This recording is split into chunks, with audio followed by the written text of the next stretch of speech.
Welcome to the 2-Minute Writers Challenge and Fearless Future Friday. I do love the Fearless Future Fridays. Today's quote comes from Brian Tracy, who said, never complain, never explain.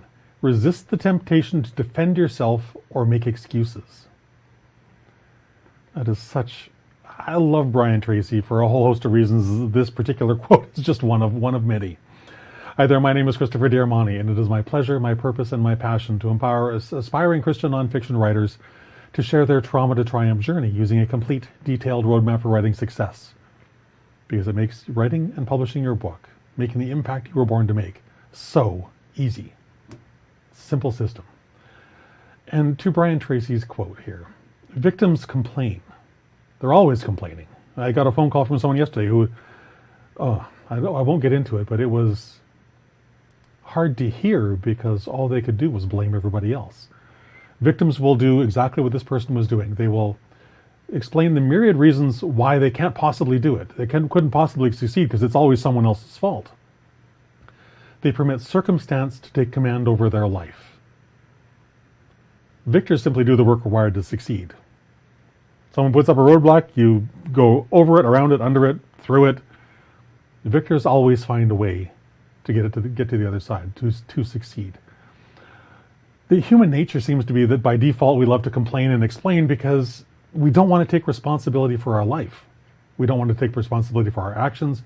We don't want to take responsibility for anything. I mean, Adam is a great example, right? He was the very first to blame someone else for his failure. And who did he blame? Well, he blamed God for giving him that woman who gave me this thing and she deceived me. I was like, no, you're just being a jerk, Adam. Accept responsibility that you're the one that took the fruit and ate it.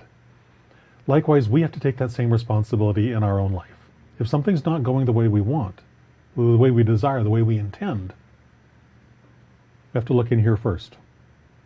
The solution will always be found in here, not out there. Someone else may be in the way, but they're only there because you need to take a look at yourself and figure out, well, how do I resolve this issue? How do I go around them? How do I simply remove them? Whatever the solution needs to be in that case. Resist the temptation to play the blame game. Resist the fear and the lies and all the nonsense that your mind is going to try and say to you in those moments. Slam the door on procrastination, because that's the whole purpose of these things, is the lies, the deception, it's someone else's fault, means I don't have to do anything. I'm the only one that can. You're the only one who can write your book. You are responsible for writing your book. Nobody else can do it for you. That responsibility is to yourself on one hand. It's also to your reader. But ultimately, that responsibility is to the God who made you. Put this book on your heart before the foundation of the world. That's an awesome responsibility, and one that you're being called to fulfill. You wouldn't be here if that wasn't the case, right? If you won't write it for the person whose life your book will literally save by writing it, then write it as an exercise in gratitude to God and in service to Him. If for no other reason, write it for that. If you're struggling today, it's because you're fighting against this responsibility that you know you must take. Embrace it and everything else changes. Everything else changes. So embrace the responsibility. Embrace the commitment to get this book written and published and out into the world.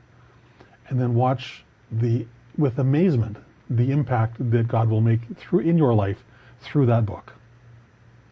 That's it for today. Come on back tomorrow at 3 o'clock where we will do this all over again. So until then, have a great rest of your day. Bye for now.